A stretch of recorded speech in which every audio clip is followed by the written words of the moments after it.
yes, yet another self-congratulatory award show as if there isn't enough. So-called tolerant liberal celebrities gathering last night at the Oscars, all patting themselves on the back and predictably bashing President Donald Trump. Now, it didn't take long for host Jimmy Kimmel to go after the commander-in-chief. Watch this. This broadcast is being watched live by millions of Americans and around the world in more than 225 countries that now hate us. And I think that is an amazing thing. I want to say thank you to President Trump. I mean, remember last year when it seemed like the Oscars were racist?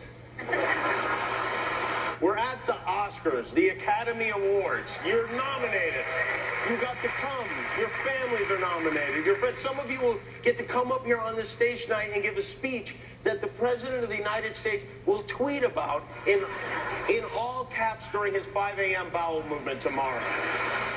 Imagine if we talked about Obama's 5 a.m. bowel movements, what the reaction would be. By the way, you notice there are a lot of these award shows. Where are the award shows for firemen, policemen, EMTs, doctors, nurses, people who save other people's lives?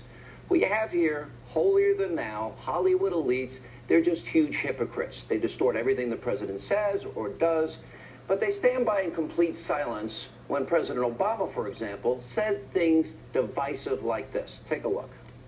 So it's not surprising then that they get bitter and they cling to guns or religion or antipathy towards people who aren't like them. I need you to go out and talk to your friends and talk to your neighbors. I want you to talk to them whether they're independent or whether they are Republican. I want you to argue with them and get in their face. We got to have middle-class families up in front. We can't, we don't mind the Republicans joining us. They can come for the ride, but they got to sit in back. Do you accept the support of Klan sympathizers? Before you are president, you will accept their support after you're president.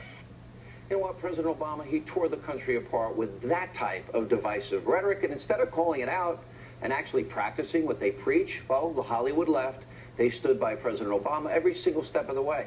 Hollywood didn't care about Obama's failed leftist economic policies and how it led to this country's precipitous decline, hurt millions and millions of Americans in the process.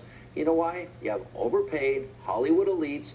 They weren't impacted by this. They weren't a part of the 95 million Americans out of the labor force, the lowest labor participation rate since the 70s, or nearly 14 million more Americans on food stamps while Obama's president, or 8 million more Americans in poverty when he was president, nearly 50 million total.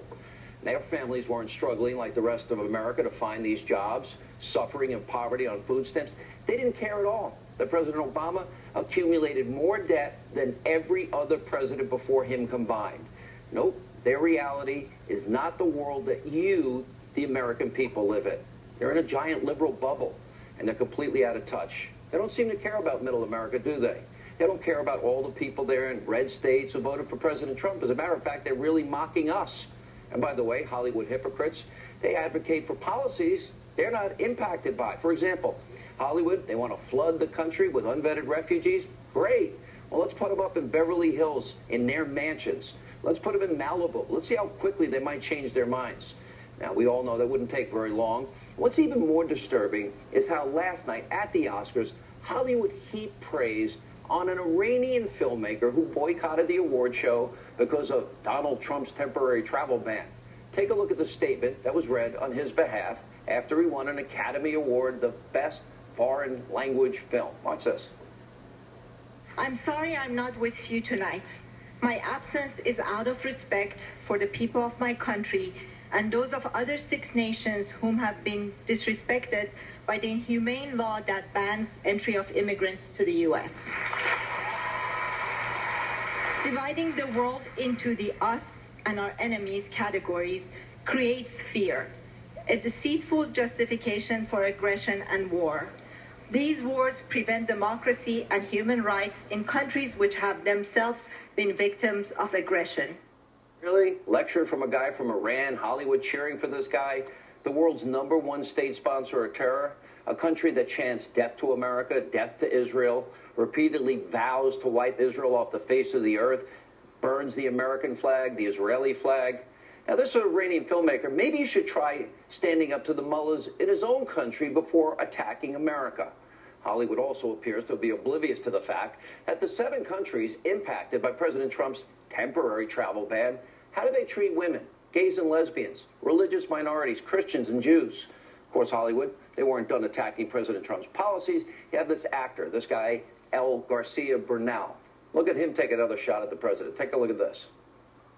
As a Mexican, as a Latin American, as a migrant worker, as a human being, I'm against any form of wall that wants to separate us.